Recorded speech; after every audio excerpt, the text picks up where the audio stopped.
Chère madame, vous possédez un bien joli prénom. Je l'avais retenu pour une légende, mais j'avais ajouté un Y pour le ton médiéval. Laissez-moi l'Y. Envoyez-moi votre livre. S'il tient du prénom, tout ira bien. Dieu vous garde du succès. Je peux vous dire que c'est bien désagréable. Si j'étais riche, je changerais de nom, de pays, de tout. Enfin, il ne faut pas vous enlever l'illusion de vivre. Vous avez deviné, semble-t-il, que j'aimais la perfection physique des femmes jusqu'au délire. C'est une vérité que je vous livre. Elle commande toutes les autres. C'est de ne point vouloir la reconnaître que nous crevons lentement, hideux et vains, mais ce sont là des vérités de notre monde. Bien sympathiquement à vous, Louis-Ferdinand Céline.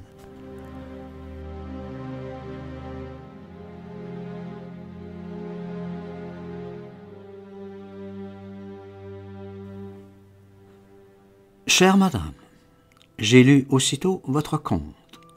Je n'ose rien dire, je ne sais pas. Nous avons tous une manie de juger selon nos propres tendances. Je n'aime pas les contes en général. Ils ne permettent pas de juger. Vous me semblez résistante et passionnée. Voici des éléments d'une copieuse étendue. Je vous attendrai à votre roman. Ce que je discerne est solide, un peu indiscret en si peu d'espace. C'est l'écueil des brèves entreprises, où il faut tout dire en quelques lignes. Il faut aussi travailler davantage, ne pas s'imaginer qu'on a raconté, fait ressentir ce qu'on a seulement ressenti. Je n'ai aucune prévention contre l'esprit belge, moi-même flamand par mon père et bien bruguelien par instinct. J'aurais mal à ne pas délirer entièrement du côté du Nord. Certes, j'irai un jour ou l'autre à Anvers, et vous rendrez visite avec plaisir. C'est une des villes les plus émouvantes du monde, au sens où je l'entends. Vers avril, en allant vers la Suède, je passerai sans doute vous voir. Bien respectueusement, Louis Détour.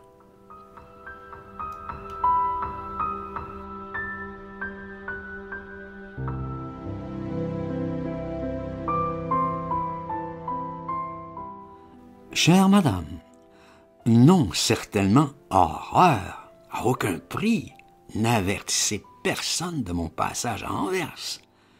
Tout ce qui ressemble à un accueil spécial fige la vie tout autour de soi. Jamais, on n'a jamais trop d'inconnus. Je serai chez vous au début de mai revenant d'Angleterre. Je ne connais personne à Anvers et ne veux connaître personne. Je ne reçois d'ailleurs plus de lettres. Je ne sais plus rien. Je vais lire toute cette intimité, mais j'attends la maison carrée. Cependant, je suis un mauvais lecteur, aussi rétif que possible. Un livre, c'est déjà de la mort, et souvent de la mort ratée. Pas le vôtre, bien sûr, mais on verra. Très sincèrement, Louis-Ferdinand Céline.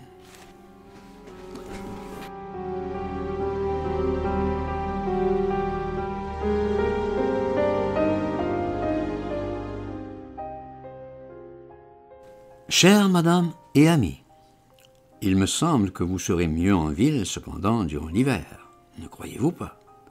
Votre maison me semblait immense. La campagne n'est pas très loin d'Anvers. Ce ne sera jamais aussi mélancolique que la maison Plantin. Vous voici bien triste malgré tout. Tout cela est tragique, je le sais bien, atroce en vérité, si on y regarde d'assez près. Votre mari voit-il l'avenir sans trop d'angoisse? Tout le reste, hélas, dans votre cas, passe au second plan malgré tout. Que vous dire sur mon compte? Je ne suis guère qu'un instrument de travail et je me traite ainsi. L'existence est bien trop lourde et monotone sans un continuel artifice. Quelle atroce fatigue!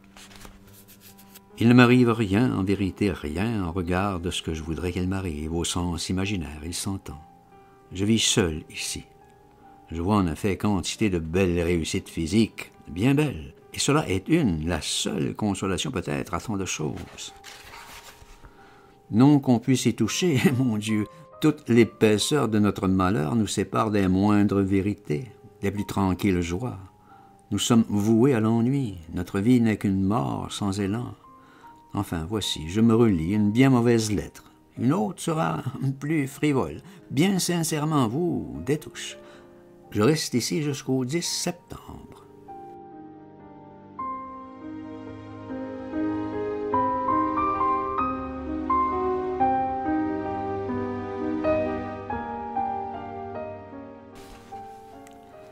Cher ami, vous voici toute stimulée par le changement de domicile.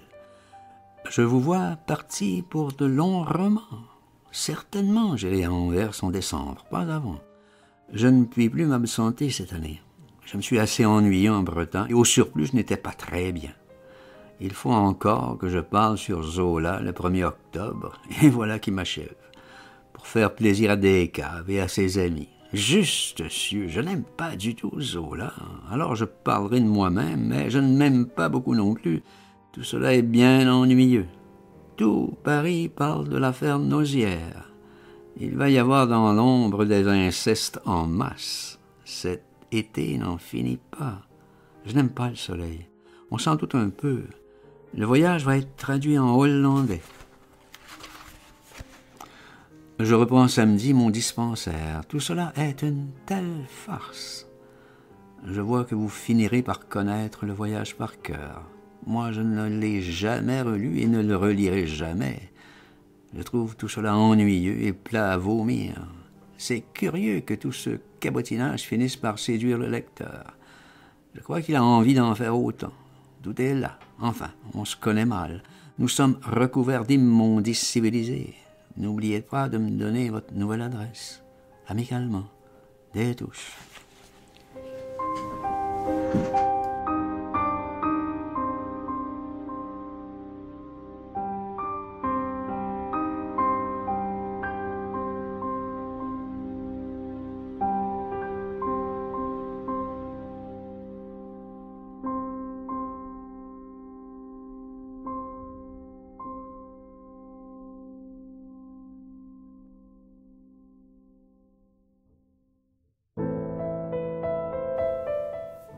Cher ami, si vous croyez tout ce que les journaux écrivent, vous n'en finirez pas. Je n'ai jamais cherché à faire jouer l'Église. Je m'en suis au contraire bien défendu. C'est le prototype de la pièce ratée. D'ailleurs, je ne connais personne, et je ne veux connaître personne, et je ne vois personne. Il a fallu cette pitrerie à mes dents pour me faire sortir de ma cave à cause de Descaves. Mais c'est une fois dans la vie, sans plus. Il y avait d'ailleurs largement de quoi méditer sur la mort de la littérature en général, à cause du public. Je vous raconterai cela un jour. Bon courage, déménageuse. Voici venir l'hiver à Anvers, plus sérieux qu'ici.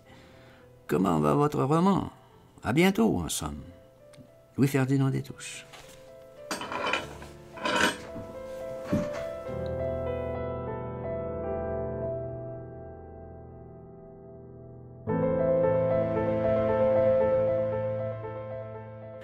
Chère Evelyne, il faut que je vous gronde pour cet article. Je ne veux à aucun prix que vous vous mêliez de cette affaire. Je suis joliment heureux que Cassandre l'ait refusé. Je ne veux pas que vous vous compromettiez dans cette histoire, avec votre famille et vos enfants. Ce pourrait finir tragiquement. Vous ne savez pas ce que ce genre de fronde peut déclencher. Je vous détesterai et ne vous reverrai jamais si je vous prends à risquer quoi que ce soit pour mon salut.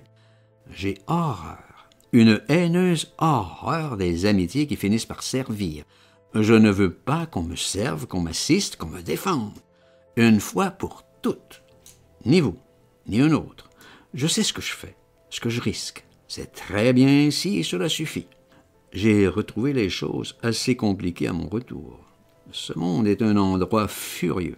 Mais tous les fous furieux ont la prétention d'être raisonnables. À vous, très amicalement, Louis-Ferdinand Destouches.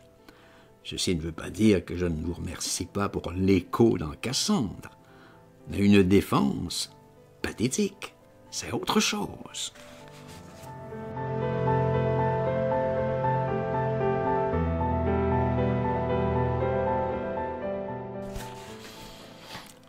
Cher ami, votre subtilité m'épouvante. Je ne peux plus vous suivre. Be or not. Je ne suis qu'un ouvrier, vous savez, d'une certaine musique. Je cherche n'importe où mes notes, où je les trouve, dans le clair et dans les ténèbres. Ce ne sont que des notes. En elles-mêmes, elles ne m'intéressent pas. J'ai l'air ceci, j'ai l'air cela. Je ne suis qu'un ouvrier d'une certaine musique, et c'est tout. Et tout le reste m'est infiniment indifférent, incompréhensible, paniquement ennuyeux. Ce monde me paraît extraordinairement lourd avec ses personnages appuyés, insistants, vautrés, soudés à leurs désirs, leurs passions, leurs vices, leurs vertus, leurs explications. Lourd, interminable, rampant, tels me paraissent les êtres, abrutis, pénibles de lenteur insistante. Lourd, je n'arrive en définitive à classer les hommes et les femmes que d'après leur poids. Ils pèsent, ils mastiquent 20 heures, 20 ans, le même coït, le même préjugé, la même haine, la même vanité. Bien affectueusement, Louis.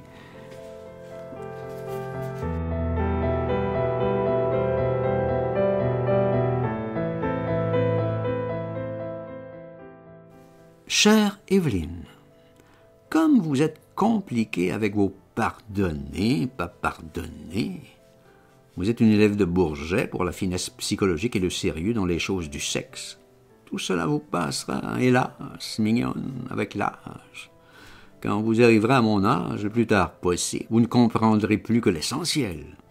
Tout est poussière en suspens, Évelyne. Regardez bien un cimetière. Il contient tous les mots, toutes les passions, tout. À mesure qu'on avance vers le cimetière, il convient de s'alléger de tout ceci, d'y arriver le moins lourd possible de bêtises. C'est l'œuvre même, bien affectueusement, Louis.